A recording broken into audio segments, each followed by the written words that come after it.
Hey, what's up, guys? Welcome back to another edition of the Adam Eisen Show. We're on to episode 14 now. Super Wild Card Weekend was last week. The Divisional Round is this week. We have a bunch of teams eliminated from this season and a great show planned for today.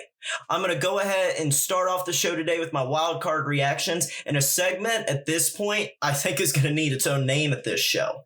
Every single week, I seem to be talking about the Dallas Cowboys just around the amount of headlines and stories they make. And this segment should just be called Dallas Discomfort. For the last 25 years, all they've been is discomfort.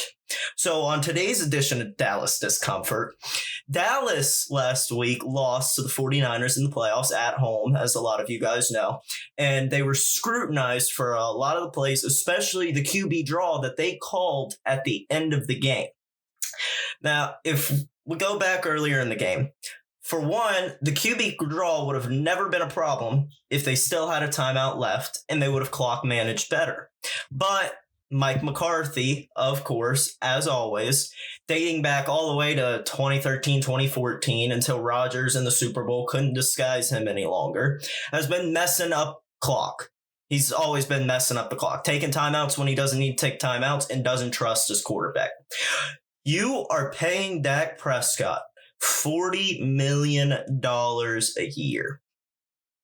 Rodgers, Brady, Mahomes, Manning, Elway, Montana wouldn't have even considered a QB draw there. If Mike McCarthy calls a QB draw into the headset for any of those quarterbacks, I promise you they're audibling out of it, but they're not even if there's a button to turn off the headset, they're turning it off. They are paying you to make big boy throws in crisis situations. That's what $40 million means. Big boy throws in crisis situations. McCarthy is doing just enough to stay around. He's always done this, and I promise you, I dealt with it for 10 years. He does enough, just enough to stay around.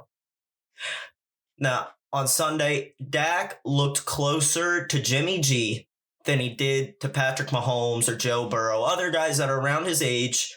Joe Burrow's going to get paid what he's getting paid. Patrick Mahomes is getting paid what Dak's getting paid. Because Dak doesn't have a coach that will unlock something for him and for that offense. Dak isn't talented enough to overcome a bad head coach like Aaron Rodgers was. Aaron Rodgers put up some great seasons, but now at 37, 38, he's nearing towards the back end of his career.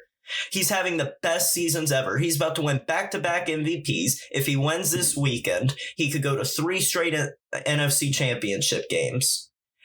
And it amazes me. Without Mike, now at 38, Rodgers is better than he ever was. And Dak isn't as talented as Rodgers. He's not going to be able to overcome that for 10 years. McCarthy should get fired this offseason. It was never looked this easy with McCarthy, with Aaron Rodgers, like Rodgers and McCarthy. It never looked this easy, but it looks great now. But it never looked easy. Have you ever thought that Mike McCarthy outdueled Matt LaFleur, outdueled Kyle Shanahan, outdueled Sean McVay? Dak sometimes does, but Mike has never outdueled one of those coaches, and it always seems to become a problem. Stephen Jones, high guy in the Cowboys organization, executive, has come out and said he is very confident that McCarthy will be the coach next year, which I am surprised by, except for the fact that it's coming out of Dallas. In my opinion, I think Dan Quinn is the best guy for this job. Dan Quinn is out of there this offset.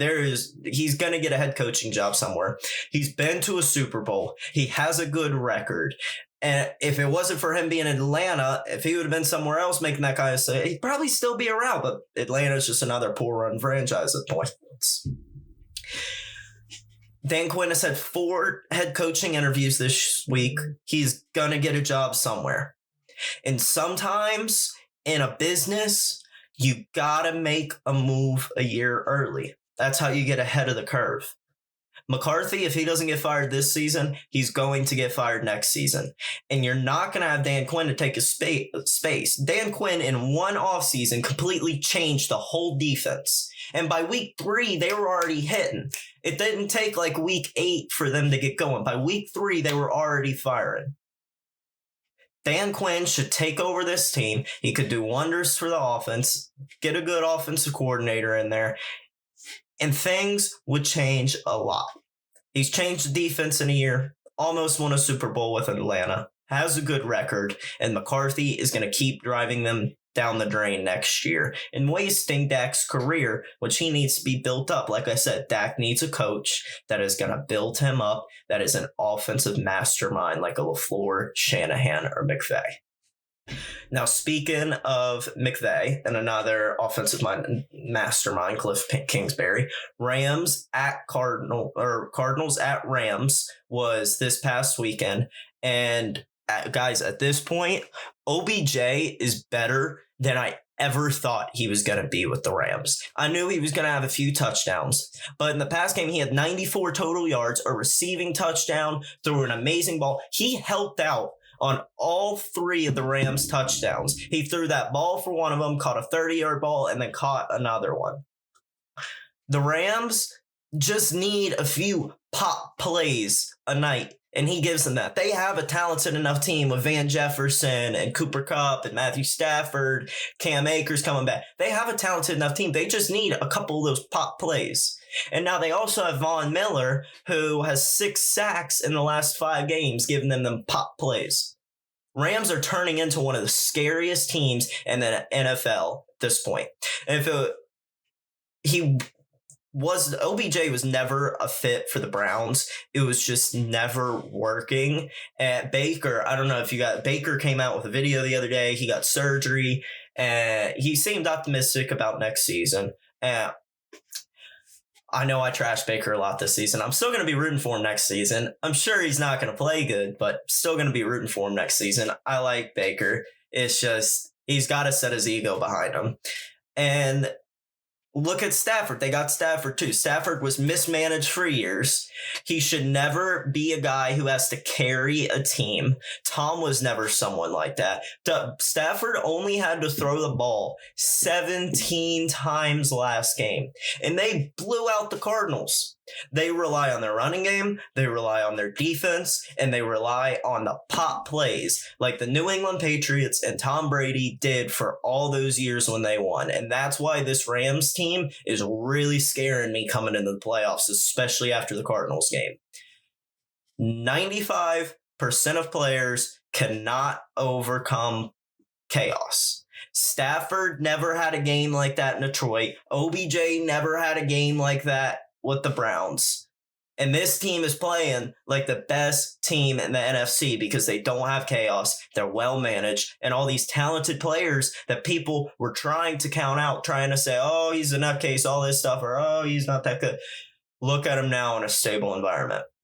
Overcoming chaos is the hardest thing to do in an NFL franchise. And you guys will hear me talk about chaos a couple more times today. It's one of the hardest things you can do. Now, flipping over to the AFC side, I want to talk about the Patriots and Bills just for a little bit.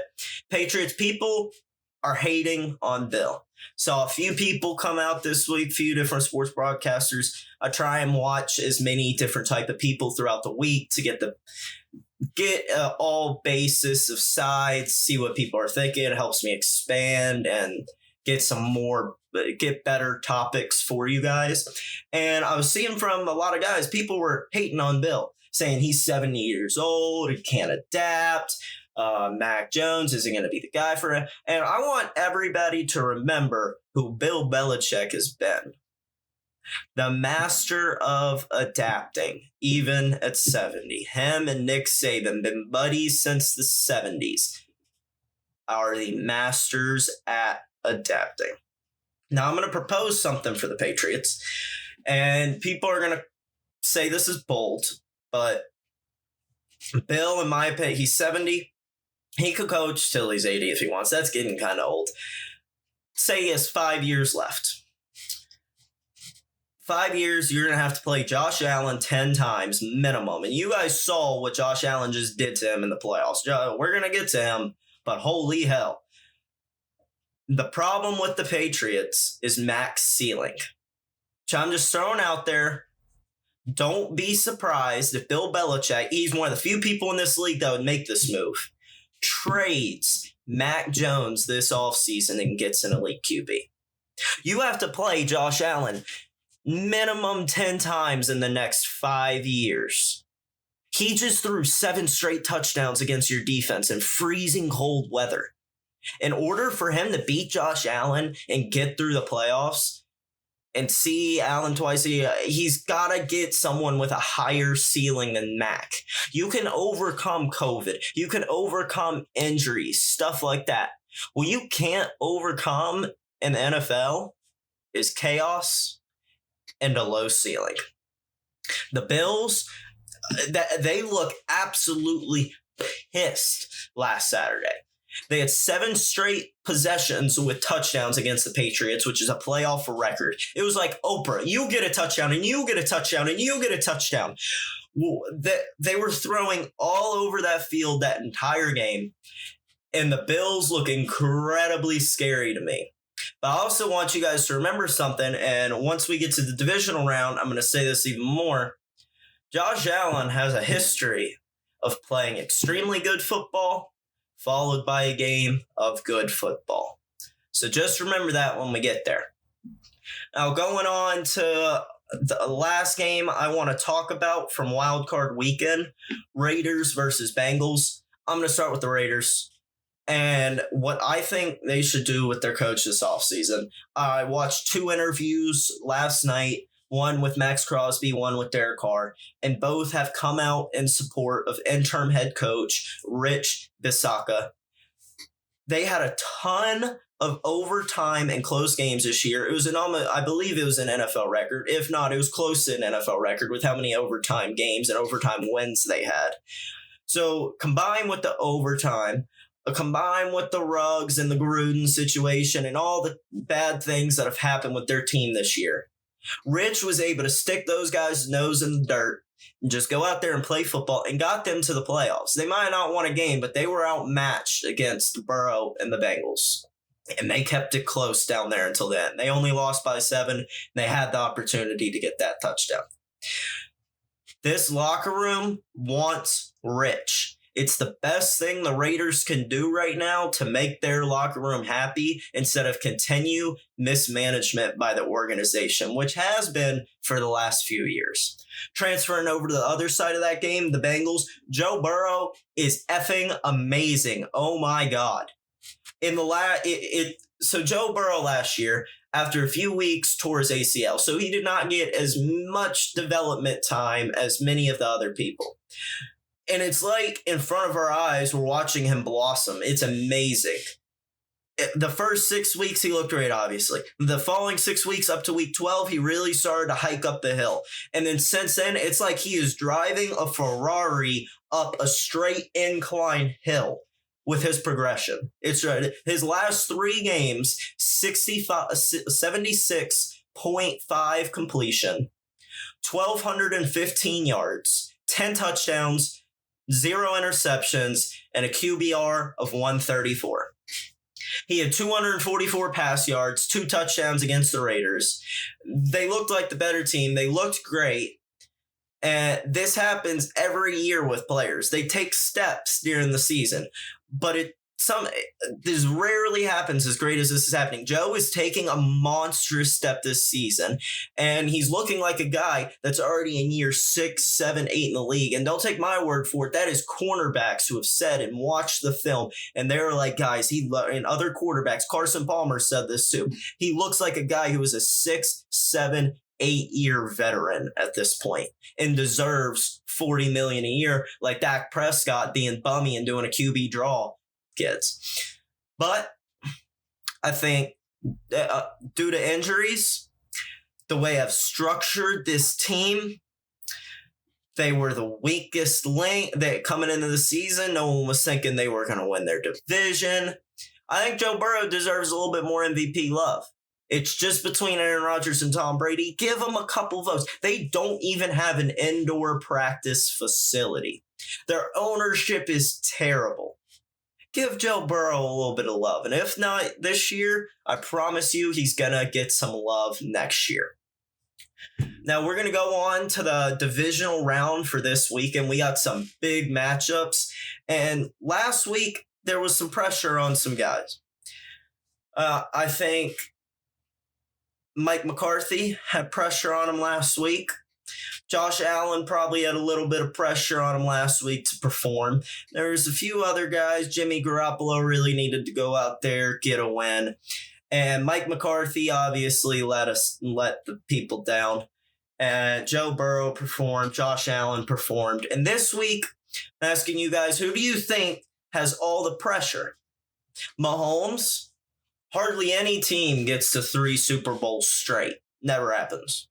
Brady, he's 44. Would anyone really knock on him if he didn't make it and win a Super Bowl for back-to-back years? Stafford, at this point, he's already won a playoff game. He won the hardest division. He has the highest fourth quarter QBR.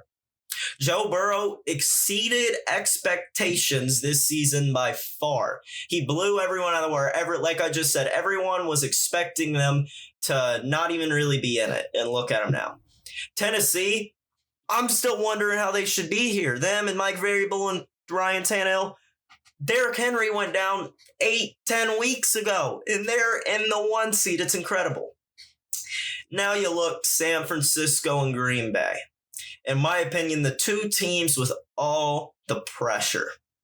Garoppolo, for one, is fighting for his job. I think he's done. Garoppolo is probably going to be out of San Francisco. Last game showed Dallas could have came back and won that game. Should not have been that close, and Jimmy G cannot play that type of way. And on the Packers side, Aaron Rodgers is 0-3 against the 49ers in the playoffs. Had all offseason drama, the COVID stuff. He's had wasn't here all offseason. I could not imagine the media Monday morning if the Packers and Aaron Rodgers lost this game. There's no way.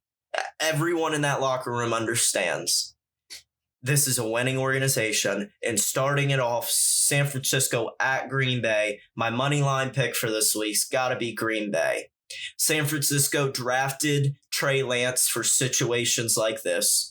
Jimmy Garoppolo may have been able to go into Dallas, but I don't think Jimmy G can go into Green Bay and upset Green Bay, the number 1 seed. And that's why they drafted Trey Lance. They needed someone with a higher ceiling, like I've said earlier in this show. The 49ers will have to play perfect for Jimmy G to win, and Jimmy G did not play anywhere close to perfect last week. Their recipe to win is 100% to run the ball. Packers have a very poor run defense, and they've just been getting run past people. It's not if the Packers lock down the run, they'll win the game. And in a freezing cold game in Lambeau, there's gonna be mistakes on the 49ers' part. Aaron Rodgers is going to come for those young corners, those inexperienced quarters on San Francisco heavy, and I don't see a problem for the Packers here. You guys, if you've been watching me since I started this show, I've never bet with the Packers, and this week I'm sucked into a position where I have to say my opinion on the Packers game, which I hate, but there is no reason why we should not win this game, and I'll be very upset. Rams at Bucks. This is going to surprise people, but I think I have to take the Rams to win here on the money line. Bucks are extremely banged up. They're one of the most banged up teams left. In the last 2 years, they have played more games than anyone else because last year they made the Super Bowl, also had the wild card game. This year they had the wild card game as well. And they're just not healthy. It happened Brady's last year. They weren't really healthy. Granted, you can also say their minds weren't fully in it. And some other things as well. But I don't see the Bucks beating this Rams team with how good Matt Stafford, best fourth quarter QBR, best second half completion percentage in the NFL. The Rams are loaded all over the field. They get pop plays everywhere. They can really get after the quarterback, which Brady is going to get beat up. I don't think it's going to go good for the Bucs, and I got to take the Rams there. Third game of the weekend, Bengals at Titans. All of the games, in my opinion, are pretty close. They got good teams. Even San Francisco, Green Bay, it could turn out close. They are two very talented teams. Except for this game. I don't think it's close. I think the Titans will win this game by a lot. Derrick Henry is coming back. And just like I've said a lot on this show, it can't just be the QB making all the action. And that's what I feel like the Bengals are. Right now, they still have a terrible offensive line. Joe Burrow is running around making magical plays. And that can't happen in the divisional round going into Tennessee with how passionate a fan base they are, how loud they're going to be, that great of defense. Bengals have given up the third most sacks, and Tennessee is great at getting after the quarterback. They are the only team in the league with 3 players with 8+ sacks. Burrow is going to get rocked. Titans are 6-2 against teams with a winning record. They're at home after a bye. Derrick Henry is back. Titans are surging. And Raiders kept it close with the Bengals. Bengals aren't going to be able to keep it close with the Titans. Hammering the Titans here. Titans money line. And last game of the weekend, Bills at Chiefs. And Josh Allen has this thing, just like a lot of young quarterbacks do. Mahomes goes through a stretch every single season so far. He has about a month where he's just not really himself. He has a couple off weeks. It's just not the best. It's okay. That's what young quarterbacks do. They're still figuring it out. And what Josh Allen's thing is, he has a great week, then follows it by an okay week. Patrick, in the last 2 months, month and a half, has been absolutely electric. It's at the Chiefs. It really, really hurts me to take the Chiefs, especially at, you see the Stephon Diggs standing on the field after the AFC Championship game last year, stuff like that. Chip on your shoulder is the biggest thing ever. And I think they're going to have a huge chip on their shoulder. I think the Chiefs are going to win the football game. I got to take the Chiefs. And before we jump on to, I forgot last week that I never made my Super Bowl and award predictions, my final picks of the year. So I'm going to make those picks. But before we get on to that, I want to talk a bit about the Washington football team. And I'm doing this because my dad sent me a little something earlier this week, and I've seen it circulating around a lot since then. This year in the NFC playoffs, there is Bruce Arians, Matt LaFleur, Kyle Shanahan, and Sean McVay left. Now back, I believe it was 2013, Matt LaFleur, Kyle Shanahan, Sean McVay all worked for the Washington football team. They all worked there at the same time. And now all this, I'm bringing this up because of all the problems they've experienced this season. With their stadium, we've seen the water leaks, seen the scissors on the field, we've seen fans falling on Jalen Hurts and it being a serious problem. See all the stuff going on in their front office with the Dan Snyder investigation, all these emails. It's not pretty. And their name, all sorts of controversy. They're not even really selling. They haven't been selling out their stadium. Earlier this year when they were almost in playoff contention, that was most packed I've seen their stadium in a long time. Before Ron Rivera, they had 3 coaches dating back to 2008. And I'm not going to go back to before 2008. 2008, 2009, Jim Zorn. He went 12-20. Mike Shanahan from 2010 to 2013, 24-40. And Jay Gruden, 2014 to 2019, 35, 49, and 1. While you have Matt LaFleur, Kyle Shanahan, and Sean McVay in the building, you are hiring these other guys. And it hurts me for the football team. It hurts me for guys like the rest of my family who are all big football team fans. I'm the outlier. I'm the Packers fan. And the reason I'm going here, trashing on the front office's decisions, is because it's time to give Ron Rivera, Taylor Heineke, their defense, and Jack Del Rio, their new president they hired a couple years ago, Jason Wright, which people love, credit for what they've done. If the football team wants to come back, which they need to come back, I promise you guys, they're going through this name change, and it's going to create even more memes and more bad media and just people talking shit about the football team when they come out with this new name. I promise you guys, if they were winning the division and had 12 or 13 wins, no one would give a damn.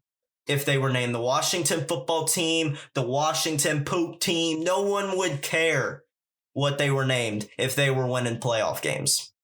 To get back to the great times like they had with Joe Gibbs, something needs to happen throughout the front office, and they need a new stadium. They're losing their fan base. They're losing money. They're turning into a clown stock of the NFL. At the moment, with all the things that went on this season with Washington, their team actually played good football at times, in my opinion, and could really get good if they had a vet QB or developed Heineke, in my opinion, which he could get there. The football team, they are turning into a joke otherwise. And the stadium they are in right now is the red nose to complete the clown costume. It's terrible. They need to move to a new stadium. They need to get some new front office guys, new ownership in there, and they need a revamp. I know the NFL hardly has ever stepped in situations like this. Actually, I don't even know if they ever have. Something needs to change. Washington is a historic franchise. They had great years back in the 80s. They need to get back into contention. They've been out of it for too long. Going on now, I'm going to talk about my Super Bowl and award picks, which I forgot to do last week. I've been jumping back and forth on Super Bowl week. I got to tell you, I'm taking Green Bay to go to the Super Bowl at the NFC side. I don't think I like to root for them ever. Obviously, I'm a big Packers fan, but I never try and pick the Packers. But this year, with me picking games for you guys, they are the best team. There is no reason why they shouldn't win the Super Bowl. I'm really split between Kansas City and the Bills. I was just talking to you guys about the game. Since I think Kansas City is going to win, it's going to be Green Bay, Kansas City, State Farm Bowl. Going to be amazing. Aaron Rodgers, the State Farm veteran, is going to win Super Bowl MVP, and Green Bay is going to be the Super Bowl champion. Aaron Rodgers is also going to win MVP. That is basically all wrapped up at this point. I can't imagine how biased I seem at the moment with this Aaron Rodgers jersey on, but it's game day tomorrow. Got to be wearing it. But he received 34 out of 50 AP votes. Those are the same guys who vote for the MVP. He's getting it at this point. Defensive Player of the Year, TJ Watt should get it. Tied the sack record, missed a lot of games. Steelers got to the playoffs barely. It was very impressive. He deserves it.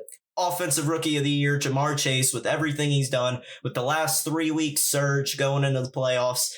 How big he balled out that final week. It was like 266 yards, 3 touchdowns. NFL rookie wide receiver record for receiving yards. He deserves Offensive Rookie of the Year. Defensive Rookie of the Year has been wrapped up since week 8. Michael Parsons, like minus 50,000 odds. It's insane at the moment. And Coach of the Year, I'm making my final pitch, guys. Matt LaFleur deserves it. People are talking about Mike Vrabel, other guys. Please give it to Matt. With all the scrutiny, with all the controversy, Aaron Rodgers, COVID, they dealt with it, and look at him now. Matt LaFleur deserves Coach of the Year. He is the best coach in the NFL. I'm going to head on over to my lines of the week now. Last week, I went 6-0 throughout the money line, 4-2 betting the spread. It was another great week betting with the Adam Eisen Show. And this week, we got 4 games for you guys to bet. Bengals at Titans. I told you guys I'm feeling confident about the Titans. I think the Titans are going to cover the 3.5 they're favored by. So Titans minus 3.5. San Francisco at Green Bay. Line has been shifting all week. It was around 5.5 for most of the week. Now it has shifted to Green Bay -6. My opinion, I see zero reason why Green Bay shouldn't win this game. Might just be because I'm a Packers fan, but I'm going to be pissed if it's a close game. They should win by 10. Hammer Green Bay -6. Bills at Chiefs. This came down to basically like who I was picking to win because the line is only 1.5. For them to finish within 1, that would be extremely rare. So you're basically just picking who you want to win here. So I got to take Chiefs -1.5. I think the Bills won't be able to go in there, beat the Chiefs. Josh Allen's going to have a sub-average game. It's not going to be a great day for the Bills. And Rams at Bucks. Bucks are favored by 2.5 here. Told you guys I think the Rams are going to win, so that means I got to take the Rams plus 2.5.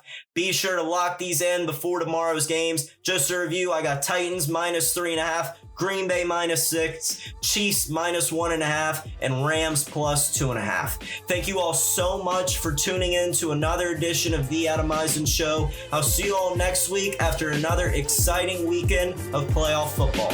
Go Pack, go.